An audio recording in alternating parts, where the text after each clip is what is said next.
ശ്രീ രാജനാണ് കൊല്ലത്തു നിന്നും. ശ്രീ രാജൻ, താങ്കൾ ഇന്ത്യയിൽ ഒരുപാട് സ്ഥലങ്ങളിൽ എപ്പോഴും യാത്ര ചെയ്യുന്ന ഒരാളാണ്. അങ്ങനെ ഒരാളിന് പല സ്ഥലങ്ങളിലെയും റെയിൽ സംവിധാനവും നമ്മുടെ റോഡ് സംവിധാനവും ഒക്കെ ഉപയോഗിക്കുന്ന ഒരാളാണ്.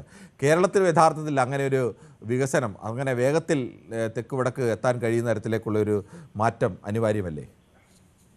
സിൽവർ ലൈൻ ആയിരുന്നു വേണ്ടത്. അത് പോട്ടെ, കിരൺ സാർ എവിടെ ആയിരുന്നു? കുറെ നാളായാലും കണ്ടിട്ട്. ആരോ പറഞ്ഞു പഞ്ചായത്ത് ഇലക്ഷൻ മത്സരിക്കാൻ പോയെന്ന്. പഞ്ചായത്ത് ഇലക്ഷൻ ഒക്കെ കഴിഞ്ഞിട്ട് ഞാൻ കഴിഞ്ഞ 2 ആഴ്ച ഇല്ലായിരുന്നു. അച്ഛനൊരു ബൈപ്പാസ് സർജറിയുമായി ബന്ധപ്പെട്ട് ഹോസ്പിറ്റലിലായിരുന്നു. അയ്യോ, സോറി. ഓക്കെ, ഇപ്പൊ എങ്ങനെയുണ്ട്? ഇപ്പം കുഴപ്പമില്ല, സർജറിക്ക് ശേഷം വീട്ടിലുണ്ട്. ഓക്കെ. ഞാനിങ്ങനെ തിരക്കിയിരുന്നു. മനുസാറിനോട് ചോദിച്ചിരുന്നു എന്ത് ആള് പറഞ്ഞല്ലോ. അത് തന്നെ.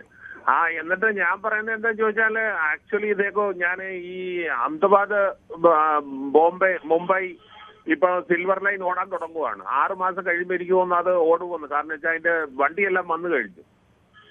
ഇപ്പൊ ഈ കേരളക്കാര് അന്നത്തെ ആ കേരളയിലൊന്നും വേണ്ട അത് തടസ്സപ്പെടുത്തി. അപ്പൊ അന്ന് ചോദിച്ചത് 14 മണിക്കൂർ കൊണ്ട് യാത്ര ചെയ്യേണ്ട യാത്ര എന്തിനാണ് ഇപ്പൊ 4 മണിക്കൂർ കൊണ്ട് ആർക്കാ ഇത്ര അത്യാവശ്യം എന്നൊക്കെ ചോദിച്ച ആൾക്കാരുണ്ട്. അതുകൊണ്ട് ഈ സ്പീഡ് റെയിൽവേയും വേണ്ട കേരളത്തില്, നടന്നു പോയാൽ മതി. ഇതിന് അന്ന് പിന്നെ സിൽവർ ലൈൻ കേരളയിൽ എതിർത്തത് BJPയും കോൺഗ്രസും കൂടെ. ഇത് BJPക്കാരാ കൊണ്ടിരുന്നത്.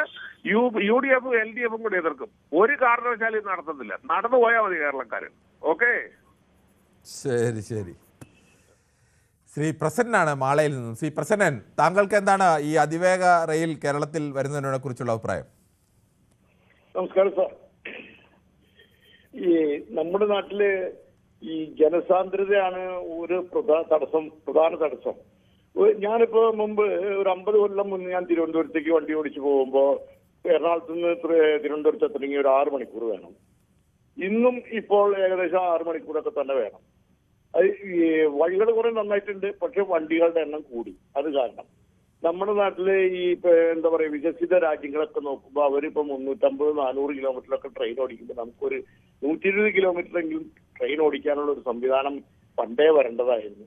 നമ്മളിപ്പോ തന്നെ വളരെ വൈകി. ഇനിയിപ്പോ ആലോചിച്ച് ഇതിന്റെ കറ തീർന്നു വരുമ്പോഴേക്കും ഇനിയും വർഷങ്ങളെടുക്കും. എന്തായാലും ജനങ്ങൾക്ക് ഉപകാരപ്രദമാകുന്ന രീതിയിൽ യാത്രാ സൗകര്യങ്ങൾ വികസിക്കേണ്ടത് വളരെ അത്യാവശ്യമാണ്. ജനങ്ങളുടെ ജനപ്പെരുപ്പമുണ്ട്. അപ്പൊ എല്ലാ മേഖലയിലും ജനങ്ങൾ കഷ്ടപ്പെടുന്നു.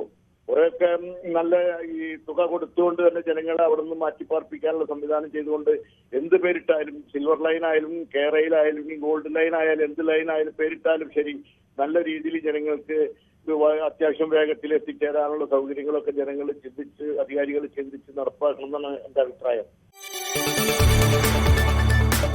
കൂടുതൽ വാർത്തകൾക്ക് News 18 Keralam YouTube channel subscribe ചെയ്യുക.